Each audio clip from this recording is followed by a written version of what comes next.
What's up guys, welcome to Vintage Genetics, where it is all about classic bodybuilding.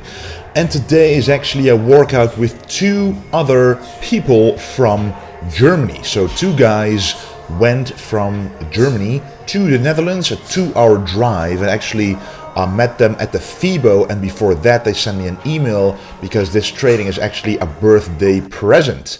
So that's pretty awesome. So one of them purchased basically a training with me for the other person for the birthday present, and we had an awesome training for sure.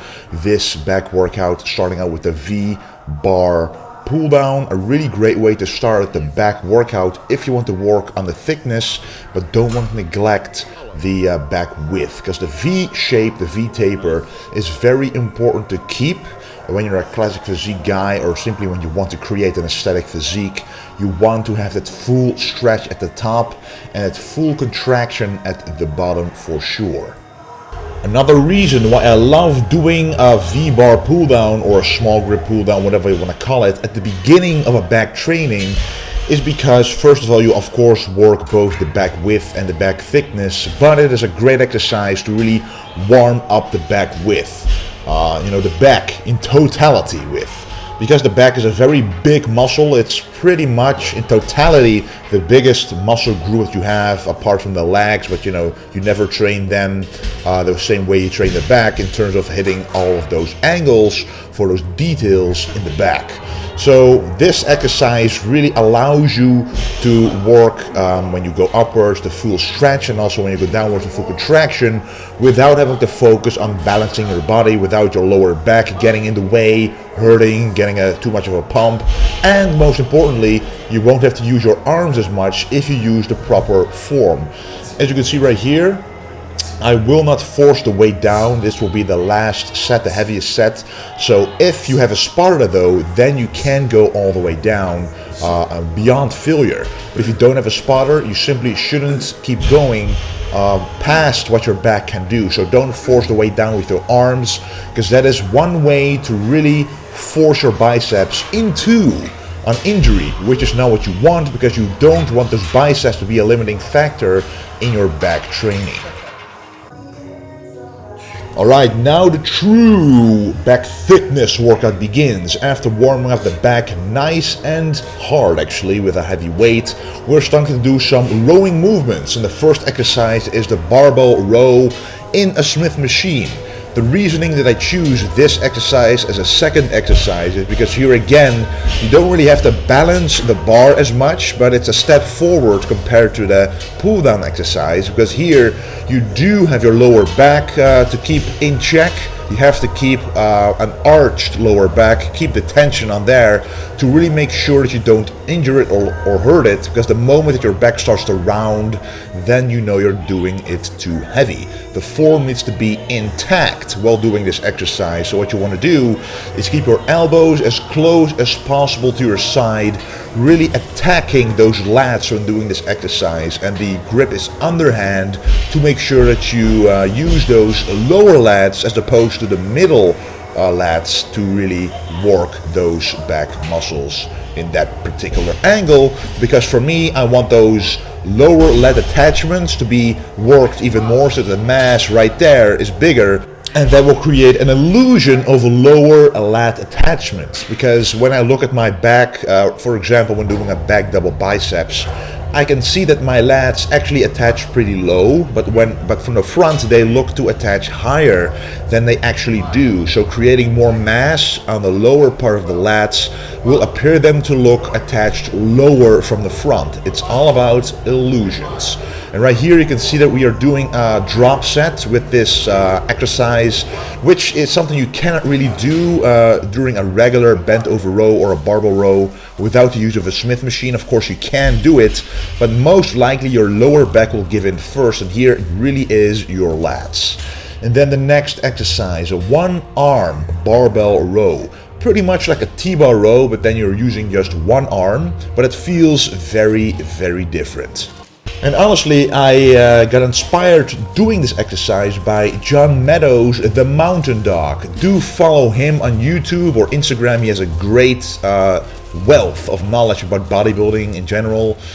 Just a very nice guy as well, very nice personality. And he was the coach of Antoine Vaillant before he got famous again nowadays, because right now it's Dorian Hamilton, but back then it was John Meadows, and he knows a lot about bodybuilding. But to get to the point, this exercise is really nice to work those lower lats once again, but this time unilaterally. So this allows you to start with the weaker part of the back.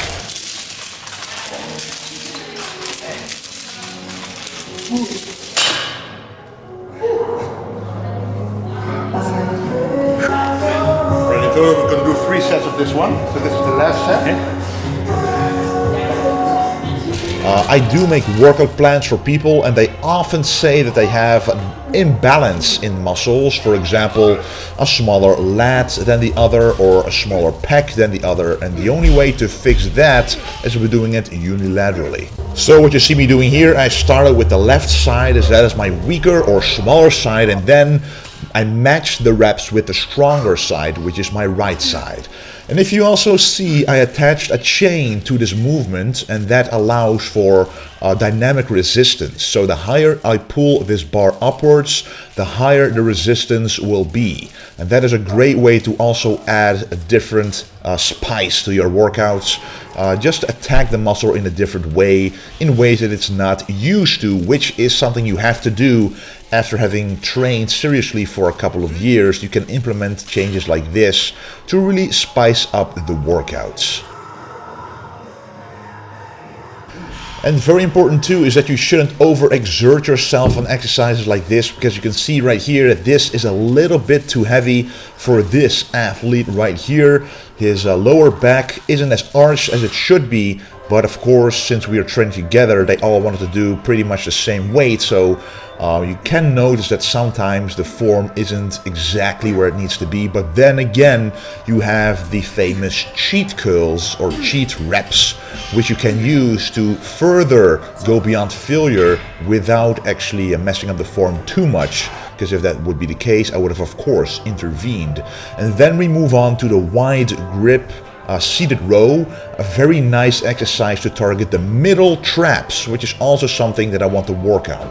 So really the big weak points in my back, pretty much the points that I want to improve upon, is the lower lats and the back thickness on the upper side. So if I can improve those 2 points, the back will be a force to be reckoned with.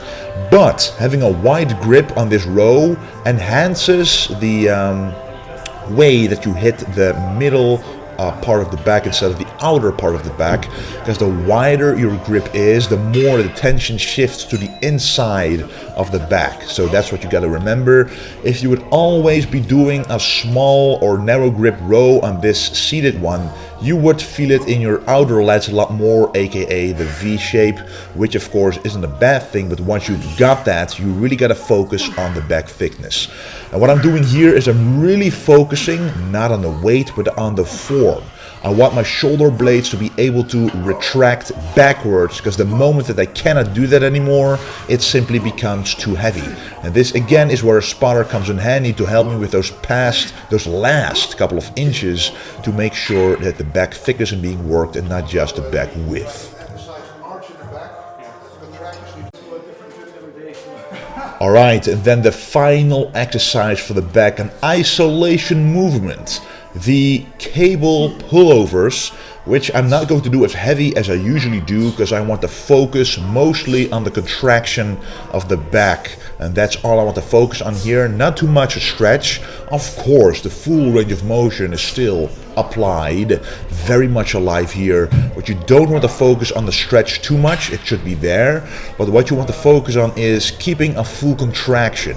The moment that the contraction is suffering, if you cannot do it anymore fully, you're going too heavy.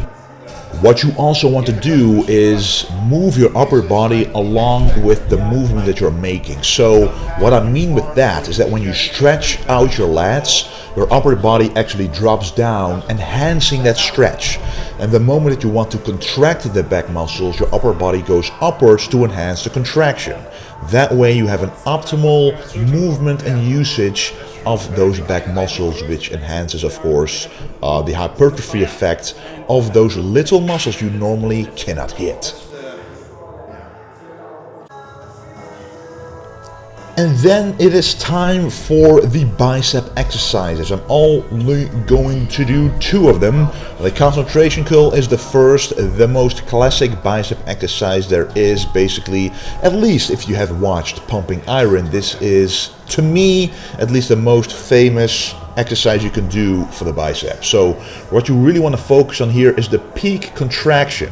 You want to, of course, have a full stretch at the bottom, trying to keep the tension on the biceps, but then curl it upwards to the other shoulder.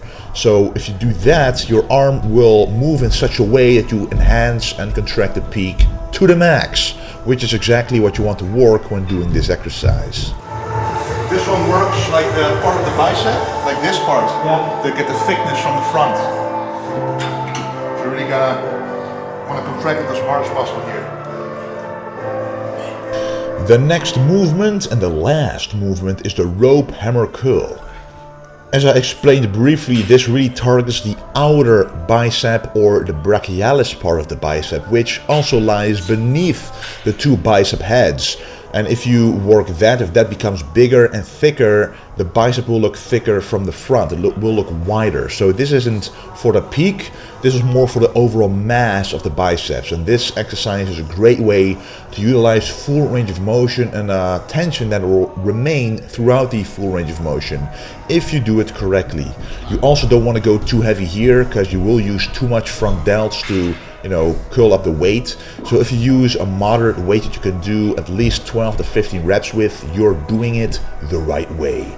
And what you want to really focus on is when you go upwards, you want to feel that peak contraction in the outsides of your biceps. If you feel it that way, you know that you're doing it right, and you will have an incredible pump in the entire biceps. And also, it is a great way to work the forearms. As you can see, the forearms, the top of the forearms, aka the full heave part of the forearms, are being worked when doing this exercise. So if you are lacking forearms and you simply don't do hammer curls a lot, implement them and you will see some differences for sure. And as you saw, I did a drop set of the hammer curls, which is something that I love to do because you don't want to force up the weight with a small muscle group. In my opinion, the biceps, at least for me personally, are very injury sensitive. So if I force them too much, I get an injury there, and that just messes up my back training and my arm training in general, which is not what I want. So what I am doing though is I am doing a drop set. After pretty much hitting failure on the first set, I immediately go about a third lighter and then hit a lot of reps after that. But anyway, guys, that was the workout. I hope you enjoyed it. A lot more is coming, especially nutrition related. Also, a Q&A is coming up, so if you have any questions, make sure to ask them down below. And the sleeveless Stay Golden shirt that I'm wearing is available on vintagegenetics.com as part of the new collection. Anyway, guys, I want to thank you for watching, and don't forget to stay golden.